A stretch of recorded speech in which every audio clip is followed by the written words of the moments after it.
Distance of 480 kilometre at a uniform speed. Okay, एक distance cover करनी है मुझे, डिस्टेंस।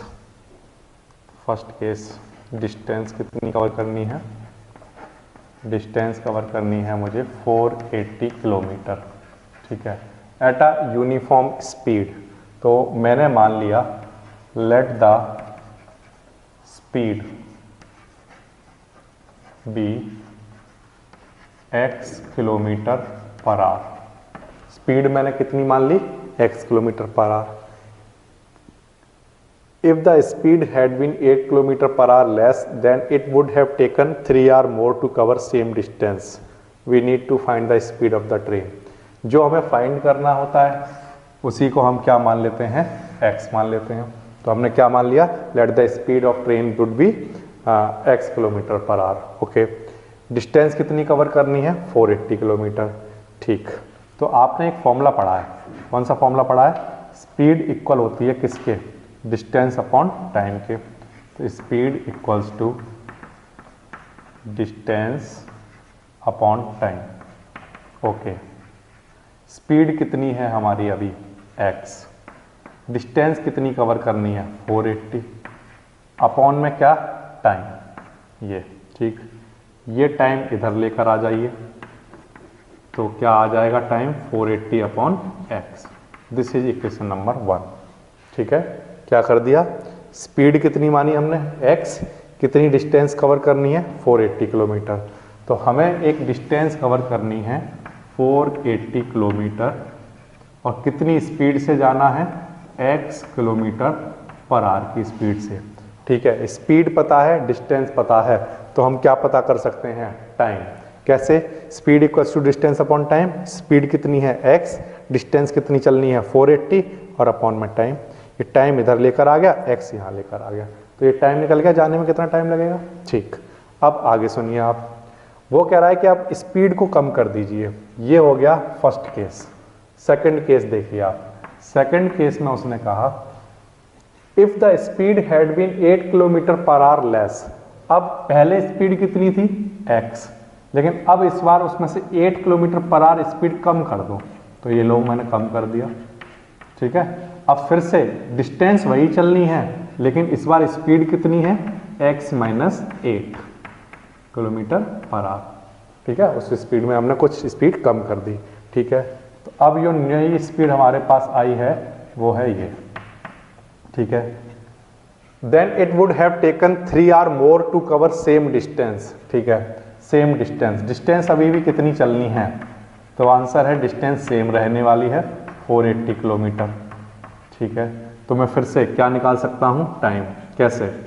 स्पीड इक्वल्स टू होता है डिस्टेंस अपॉन टाइम, ठीक। स्पीड इस बार कितनी है? x minus 8। डिस्टेंस कितनी चलनी है? 480, और अपॉन में टाइम, ठीक है। ये टाइम इधर लेकर आया, और 480 अपॉन में x माइनस 8, ये लिख लिया मैंने। ये मेरे पास एक और टाइम निकल गया, सेकेंड टाइम, ठीक। यहाँ तक बात आ गई समझ में? ठीक। अब इसके बाद इन दोनों में आपस में एक रिलेशन है, इस टाइम में और इस टाइम में आपस में एक रिलेशन है। क्या रिलेशन है? ये t1 मान लेता हूँ टाइम, और ये t2 मान लेता हूँ, ठीक। t1 टाइम और t2 टाइम में एक रिलेशन है, वो ये है it would have been taken 3 hour more. अगर स्पीड में 8 किलोमीटर पर आवर कम कर दिया जाए तो जो टाइम है वो कितना ज़्यादा लगता है? 3 आवर ज़्यादा लगता है, ठीक है। तो अब हमें क्या करना है? पहला जो टाइम है हमारे पास पहले कितना लगता था?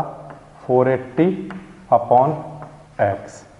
दूसरा वाला टाइम हमारे पास कौन सा है? 480 अपॉन x माइनस 8, ठीक। तो पहले जितना टाइम लगता था उससे अब 3 आवर मोर लग रहे हैं।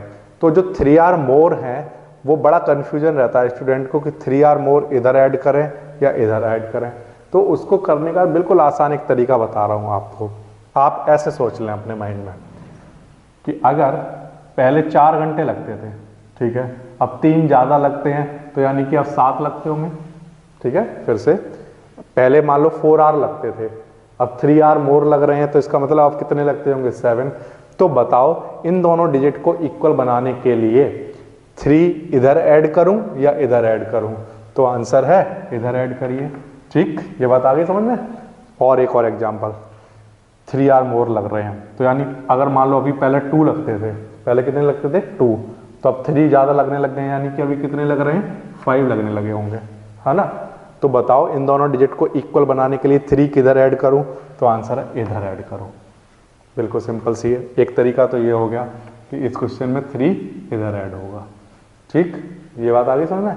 दूसरी बात मैं आपको याद करा देता हूं, अगर स्पीड कम होगी, अगर स्पीड कम होगी तो टाइम हमेशा इस साइड में ऐड होगा। ठीक है, और अगर स्पीड ज़्यादा होगी तो टाइम इस साइड में ऐड होगा। ठीक है, तो वो हम समझेंगे जब इस तरह का कोई क्वेश्चन आएगा। फिलहाल उसने क्या बोला कि जब स्पीड x थी तब टाइम इतना लगता था, ये हमने कैलकुलेट किया ये। ठीक, और जब स्पीड कम हो गई तब क्या हुआ, तब टाइम इतना लगता था।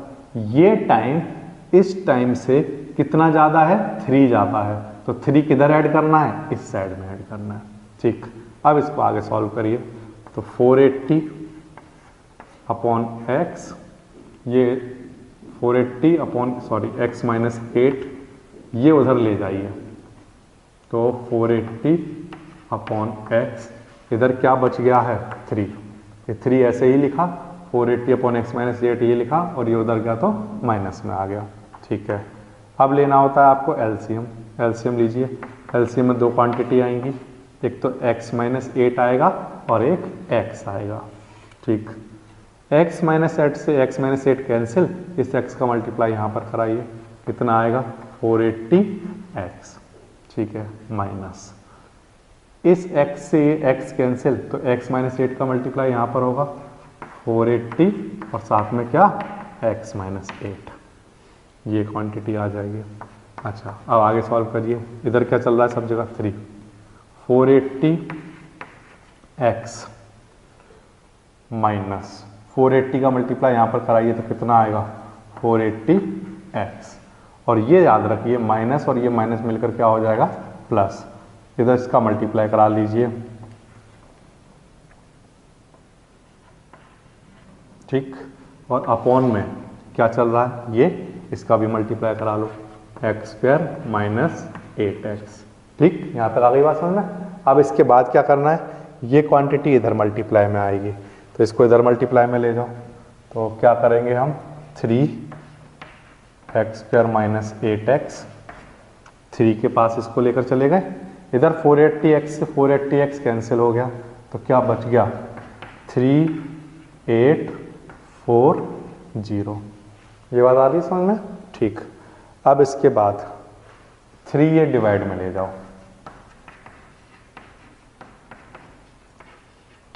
सॉल्व करने का तरीका अलग अलग हो सकता है, उससे कोई फर्क नहीं पड़ता, इक्वेशन सेम आने वाली है। 3 से इसको डिवाइड करा दो, 1280।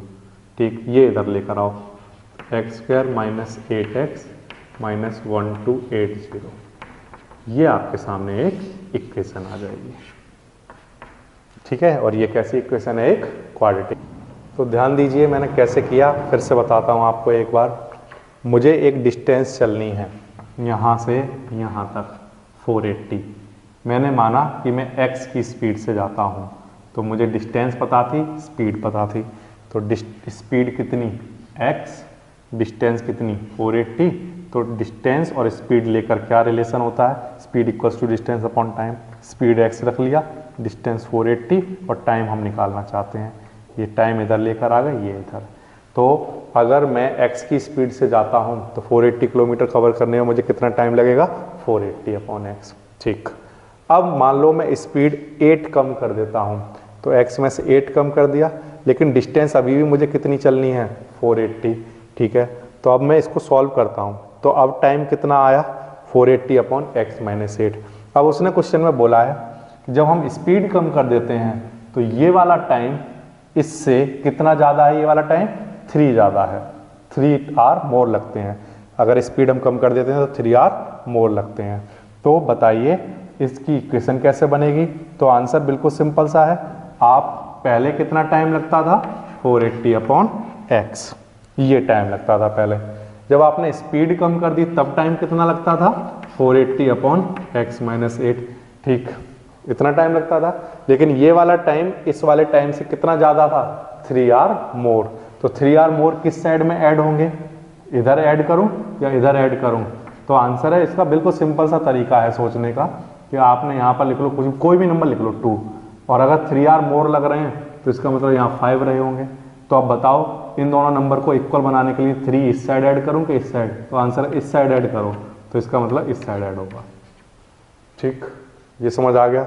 अब इसके बाद मैंने इसको थोड़ा सा सॉल्व किया, कैसे, 3 इधर ही रखा, ये उधर जाएगा तो माइनस का हो जाएगा, फिर इन दोनों का ले लिया एलसीएम, इससे ये कैंसिल, x का मल्टीप्लाई हो गया, x से x कैंसिल, इस ब्रैकेट का यहाँ मल्टीप्लाई हो गया, ठीक है। फिर इस 480 का मल्टीप्लाई करा दो अंदर।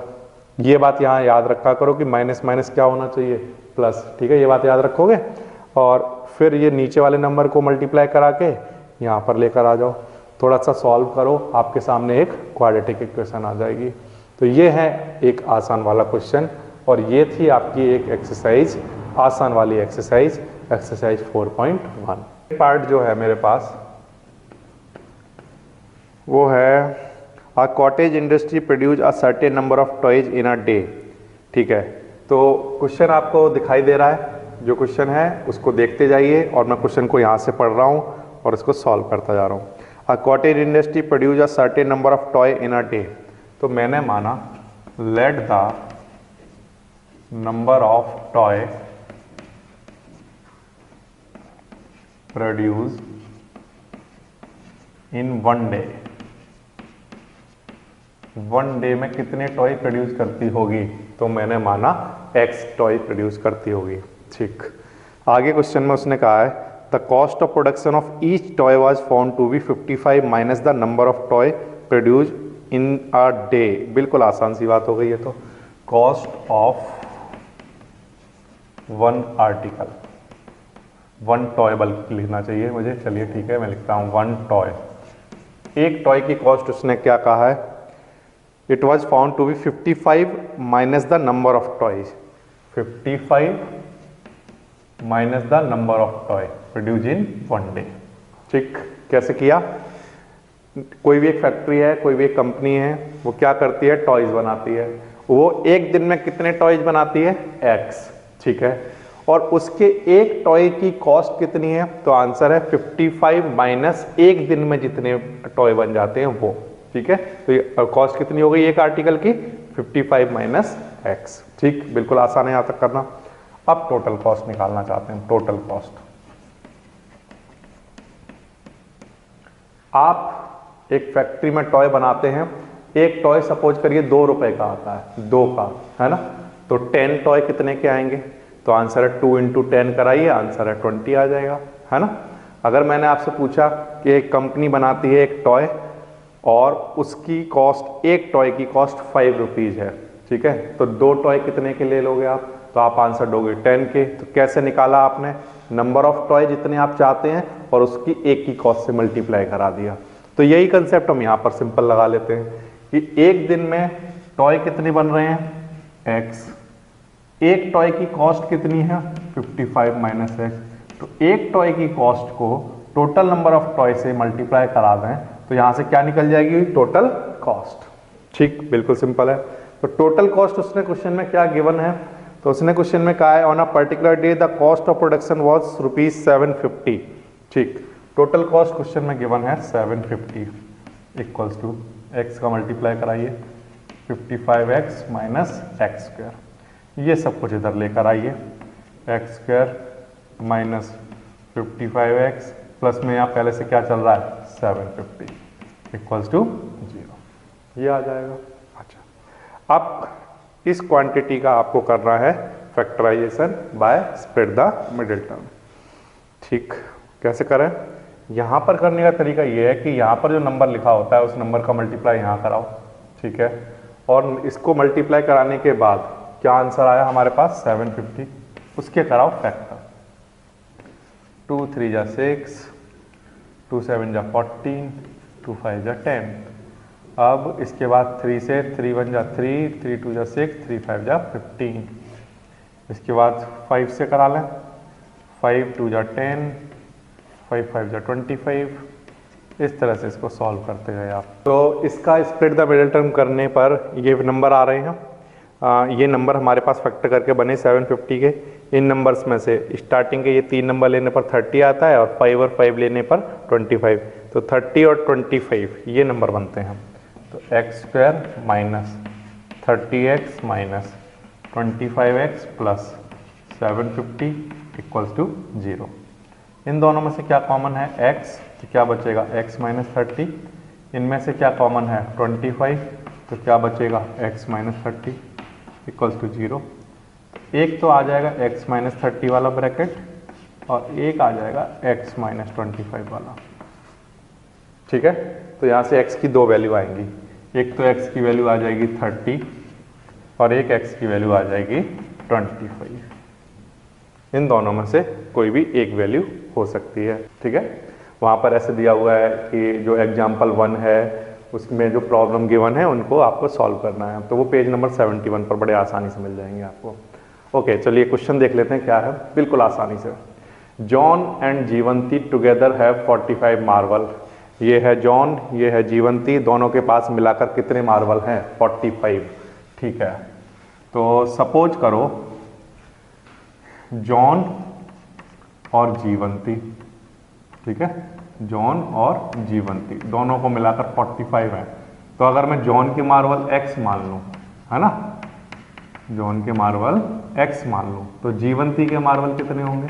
तो आंसर है 45 माइनस x। छोटे बच्चों वाली बातें हैं, ये तो आपको समझ में आती हैं।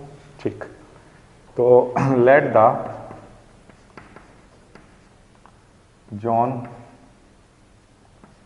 John have number of marble equals to x, then जीवंती के पास जो मार्बल होंगे अकॉर्डिंग टू क्वेश्चन वो होंगे 45 माइनस x। ठीक है, वो मैंने आपको वहां करके दिखा दिया। अब आगे पढ़ लीजिए।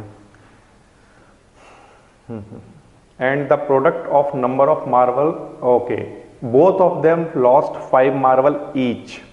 अच्छा, ठीक है, जॉन के पास x मार्बल हैं, जीवंती के पास 45 माइनस x मार्बल हैं। इसके बाद क्या हुआ? दोनों के पास से 5 मार्बल लॉस हो गए। तो चलिए मैं लॉस कराता हूं पहले तो इनको। After lost 5 marble each, number of marble with John, कितने बचेंगे? x में से 5 कम हो गए होंगे उसके पास। अच्छा, जीवंती के पास कितने रह गए होंगे? तो जीवंती वाले जो मार्बल थे वो पहले थे 45 माइनस x, उसके भी 5 मार्बल खो गए, है ना। पहले जॉन के पास x थे, 5 मार्बल उसके खो गए, तो ये लॉस हो गया। और जीवंती के भी 5 मार्बल का लॉस हो गया।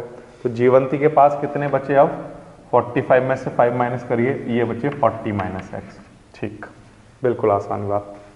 अब आगे वो क्वेश्चन में कह रहा है and then the product of the number of marble they now have is 124।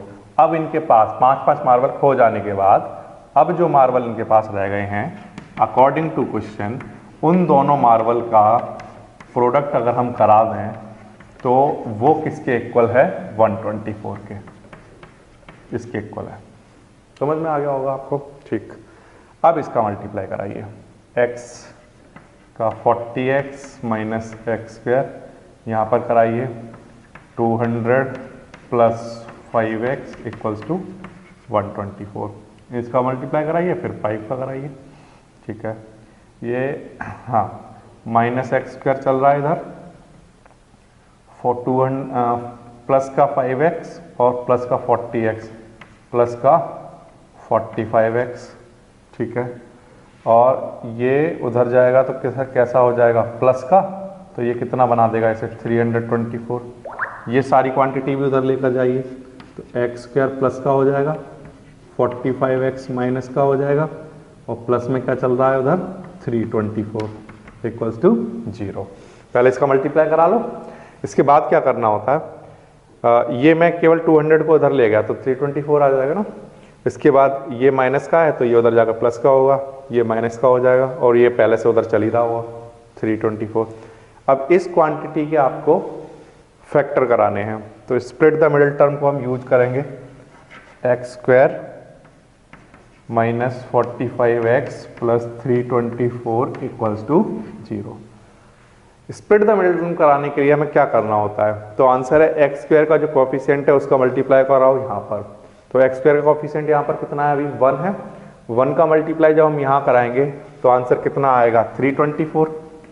324 के हमें फैक्टर करने होंगे, 2 1 जा 2, 2 6 जा 12, 2 2 जा 4, 2 8 जा 16, 2 1 जा 2, फिर कराइए 3 27 3 9 3 3 3 1। ओके, ये नंबर मुझे मिल गए। इन नंबर्स को मुझे ऐसे चूज करना है कि प्लस या माइनस करके क्या आंसर आना चाहिए 45। ठीक है, मिडिल टर्म को स्प्लिट कर लेंगे। तो इनमें से नंबर कोई देखिए आपको कुछ समझ में आता हो कौन सा नंबर मैं लेकर चलूँ। 45 लाना है। 3 3 जा 9, 3 जा 9, 3 जा 27, 27 तो यहाँ बन रहा है। 3 2 जा 6, 6 2 जा 12, 12 नहीं बनेगा यहाँ से। 3 3 जा 9 और 4 जा ये बन जाएगा 36 और 9 ये बन जाएगा 45। ये ठीक रहेगा। ठीक है, तो मैं कौन कौन से वाले ले रहा हूँ प्यारे बच्चों, ध्यान से देना। ये तो ये वाले नंबर 3 3 जा 9 और 2 2 जा 4, तो 9 4 जा 36, बीच में ये दोनों बचे, इसका 9 आ जाएगा। तो 36 और 9 मिले हैं मुझे नंबर। तो इन नंबर को चूज कर लिया हमने। तो माइनस का 36x माइनस का 9x प्लस 324 इक्वल्स टू 0। बिल्कुल आसान है। ये वाली चीज़ ना ऐसे नंबर को लिख के फिर देख लिया करो, थोड़ा सा बस आइडिया लग जाता है कैसे कैसे लेने हैं। ठीक, इसमें से कॉमन ले लो x माइनस 36 बचेगा, यहाँ से 9 कॉमन ले लेना तो ये बचेगा x माइनस 36 इक्वल्स टू 0। तो x minus 36 and x minus 9 ये दो ब्रैकेट आए होंगे आपके पास, है ना। और x की वैल्यू यहाँ से आपकी 9 आ रही होगी और यहाँ से x की वैल्यू 36 आ रही होगी। तो जॉन के पास जो मार्बल होंगे वो 36 होंगे। ठीक है, तो जीवंती के पास कितने होंगे, ये आए हैं जो मार्बल, ये जॉन के आए हैं। अगर जीवंती की मैं बात करूं तो जीवंती के पास जो मार्बल होंगे वो 45 माइनस 36 यानी कि 9। अगर जॉन के पास 9 होंगे तो जीवंती के पास कितने होंगे 45 माइनस 9 मतलब 36। ये समझ आया। x की वैल्यू हमारी 36 आई थी, ये x की वैल्यू उठाकर कहाँ पुट कर दी यहाँ पर, तो जीवंती के मार्बल निकल गए। 45 माइनस 36 कितना आ जाएगा 9। और अगर x की वैल्यू मैं 9 लेकर चलूंगा यहाँ पर तो जीवंती के पास मार्बल कितने आएंगे 36 आएंगे। तो ये आपको ध्यान देना है जीवंती और जॉन के मार्बल का। तो एक पेयर तो ये बनेगा, या तो ये आंसर आएगा या ये आंसर आएगा। तो ये है एक आसान वाला question. Second x minus 2 plus 6 equals to 0, इस तरह से दे रखी है इक्वेशन। तो पहले तो इस kx का मल्टीप्लाई कराओ, इसमें कितना आएगा kx स्क्वायर, kx का यहाँ पर कराओ माइनस का 2kx प्लस 6 इक्वल्स टू, इस तरह से आ जाएगा। अब इसको कंपेयर करा लो, ax square plus bx plus c equals to, a की वैल्यू कितनी k, b की वैल्यू माइनस 2k और c की वैल्यू ये आ जाएगा। ठीक है, अब यहाँ से उसने क्वेश्चन में कहा है कि रियल रूट है, फॉर 2 इक्वल रूट कहना चाहिए, फॉर 2 इक्वल रूट्स। हम जानते हैं for 2 equal roots b square minus 4ac किसके इक्वल होता है, b की वैल्यू कितनी है माइनस 2k, इसका whole square minus 4 into a कितना k इंटू c कितना 6, ठीक है, इक्वल्स टू 0। इसको आगे सॉल्व कर लेते हैं। तो -2k का स्क्वायर कितना आएगा, 4k square minus 24k equals to इन दोनों में से क्या कॉमन आ रहा है, 4 कॉमन एंड k कॉमन, क्या बचेगा यहाँ पर k -6 इक्वल्स टू, तो यहाँ से दो आंसर आएंगे, एक तो 4k इक्वल्स टू और एक बार k -6 इक्वल्स टू, तो k इक्वल्स टू 0/4, आंसर कितना, तो k की एक वैल्यू तो 0 आ रही होगी और k की एक वैल्यू 6 आ रही होगी, ये दो आंसर आएंगे इसके। ठीक है, तो कैसे करते हैं, जब भी हमारे सामने ऐसा क्वेश्चन आएगा तो सबसे पहले तो हमने इसको फॉर्म में लेकर आ गए, मल्टीप्लाई करा के कंपेयर करा लेंगे, ए बी सी की वैल्यू आ जाएगी। अब क्योंकि क्वेश्चन में कहा है कि इक्वल रूट हैं इनके, इसलिए b² - 4ac इक्वल्स टू, तो -2k का square equals to 4k square आ गया। ठीक है, यहाँ पर कितना आ गया होगा 4k स्क्वायर और -6 × 4 मिलकर कितना 24k इक्वल्स टू, फिर यहाँ से हमने कॉमन लिया है, कॉमन लेने के बाद हमारे पास k के दो आंसर आ गए। ठीक है, इस तरह से करना है क्वेश्चन को। Is the following situation possible? If so, determine their present age. The sum of age of two friends is 20 years. Let the age of one friend कितनी x years और सेकंड फ्रेंड की कितनी मान लूं मैं y years, या y मानने की नीड नहीं है, क्यों, क्योंकि दोनों का सम कितना है 20 है ना, सम कितना है 20, तो एक की x है तो दूसरे की कितनी होगी 20 - x। ठीक है, ऐसा आ जाएगा। 4 years ago the product of their age was in year was 48। 4 years ago, 4 years ago निकालो, जो फर्स्ट फ्रेंड है, फर्स्ट फ्रेंड की एज कितनी रही होगी 4 years ago, x - 4, और जो सेकंड फ्रेंड है उसकी कितनी रही होगी 20 - x माइनस, दोनों में से 4 कम हो जाएगा, तो ये कितना बनेगा 16 - x, 20 - 4 16। ये वो कह रहा है कि 4 years ago ये जो एज हैं अकॉर्डिंग टू क्वेश्चन, इन दोनों का प्रोडक्ट x - 4 का और 16 - x का, इनका प्रोडक्ट कितना हुआ करता था 48। तो इनका पहले मल्टीप्लाई करा लो, 16x माइनस, फिर इसका कराओ -64 plus 4x plus 4x equals to कितना, ये आ जाएगा। ठीक, अच्छा 16x और 4x मिलकर कितना 20x माइनस x², 64 इधर ले जाकर प्लस करा दो, कितना बचेगा बताइए 112। अब ये सब कुछ उधर ले जाओ, x² minus 20x plus 112 equals to, ठीक, ये आ गया हमारे पास। अब इस सिचुएशन को, ये सिचुएशन पॉसिबल है या नहीं है कैसे पता करेंगे, डी फाइंड करके। ठीक है, तो x² minus 20x plus 112 equals to 0, इसका डी फाइंड करने के लिए a कितना मिला हमें, b कितना मिल जाएगा और c कितना, तो d पता कर लेते हैं पहले, b² माइनस 4ac पता करते हैं, b कितना है -20 का स्क्वायर माइनस 4 × a × c, ये आ जाएगा। 20 का स्क्वायर कितना 400 माइनस 448।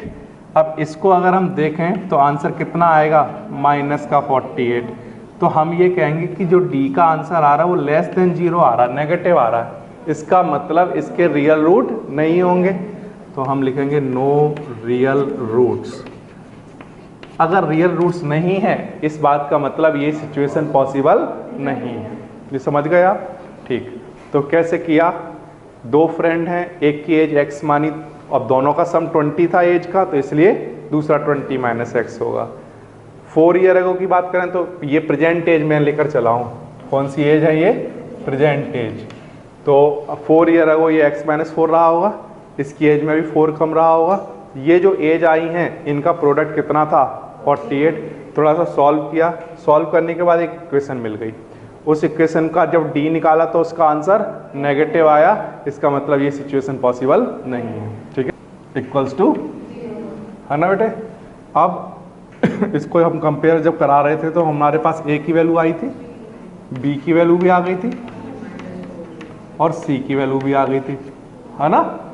अब हमें रूट्स निकालने हैं तो फॉर्मूला लगाना पड़ेगा, minus b plus minus under root b square minus, कई बार बुकों में आपको यहाँ डी लिखा हुआ मिल जाएगा तो आप समझ जाओगे कि वो बी स्क्वायर माइनस 4ac लिखा हुआ है ना, बी स्क्वायर माइनस 4ac और अपॉन में क्या, ओके, माइनस बी की वैल्यू कितनी, -4√3 plus minus under root b square minus 4ac। ये देखिए आपने मुझे निकाल कर दिया था बी स्क्वायर माइनस 4ac कितना, 0 आता है।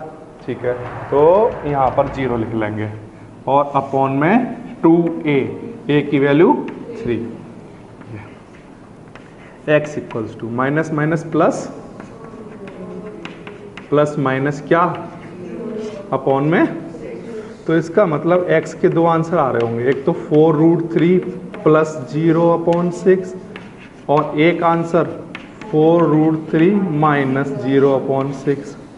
ठीक है, तो x इक्वल्स टू 4√3/6 बचा, है ना, और यहाँ पर भी 4√3/6 बचा, 2 जा 3 जा, है ना, ये आ जाएगा प्यारे बच्चों। तो √3 अपॉन में क्या, हाँ सॉरी 2√3/3 और ये वाला आंसर भी 2√3/, तो जो हमने कहा था ना कि दो इक्वल रूट होंगे उनके आंसर कितने आ रहे होंगे, 2√3/, ये दोनों इक्वल आ रहे होंगे।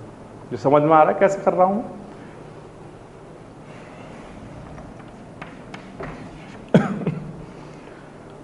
तो ओके प्यारे बच्चों, देखो थर्ड वाला पार्ट भी इसका देख लेते हैं। 2x² minus 6x plus 3 equals to 0, इस तरह का क्वेश्चन है। ठीक है, सबसे पहले इसे कंपैरिजन कराएंगे ax² plus bx plus c equals to 0 से। तो a की वैल्यू आ जाएगी 2, b की वैल्यू आ जाएगी -6, c की वैल्यू आ जाएगी 3। ओके, अब हमें नेचर ऑफ रूट निकालना है तो हमें सिर्फ d निकालने की ज़रूरत है पहले, b² माइनस 4ac। ठीक है, b -6 का square -4 into a into c। ठीक है, ये कितना आएगा 36 माइनस 4 2 जा 8, 8 3 जा 24, है ना। इसमें से इसको माइनस कर दिया, ये 12 आ गया हमारे पास। कैसा आंसर आया प्यारे बच्चों, पॉजिटिव। पॉजिटिव जब आंसर आता है तो हम कहते हैं real root, real and distinct. ऐसी लैंग्वेज लिखूं क्या मैं, 2 डिस्टिंक्ट रियल रूट, है ना, जैसा कि वो बुक में लिखता है 2 डिस्टिंक्ट, हाँ, रियल रूट।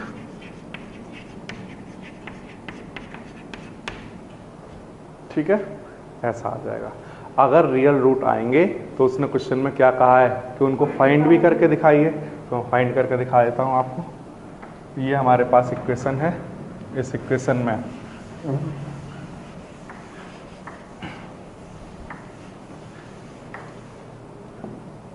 इक्वेशन क्या है हमारे पास, पहले तो मैं इसको नोट कर रहा हूँ।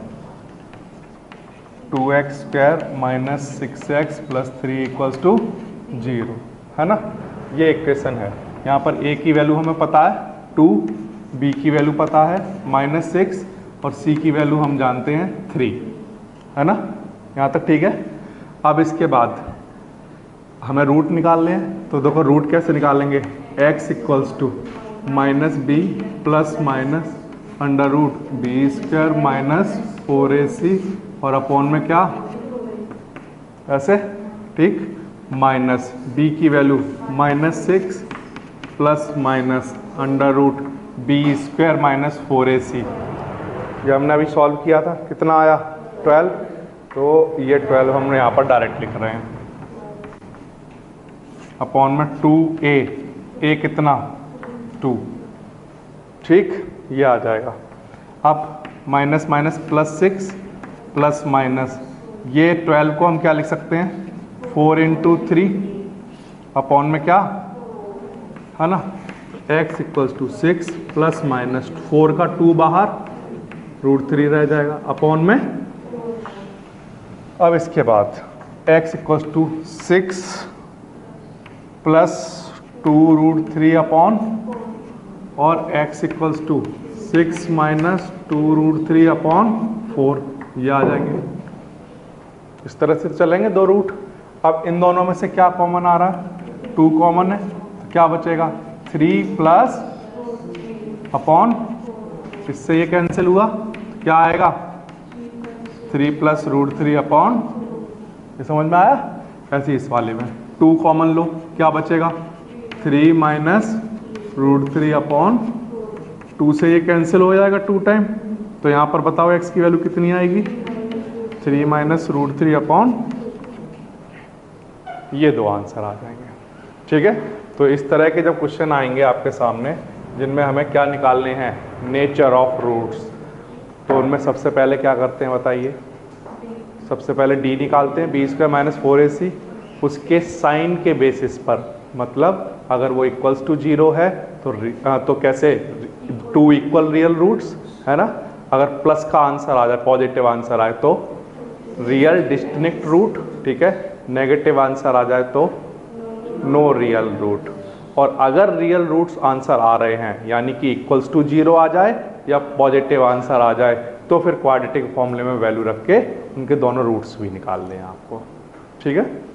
कोई भी सपना साकार करने के लिए सबसे जरूरी है सही कोच का होना। चुनिए GS क्लासेस को और करें अपने बोर्ड एंड JEE का सपना साकार। Download the app now.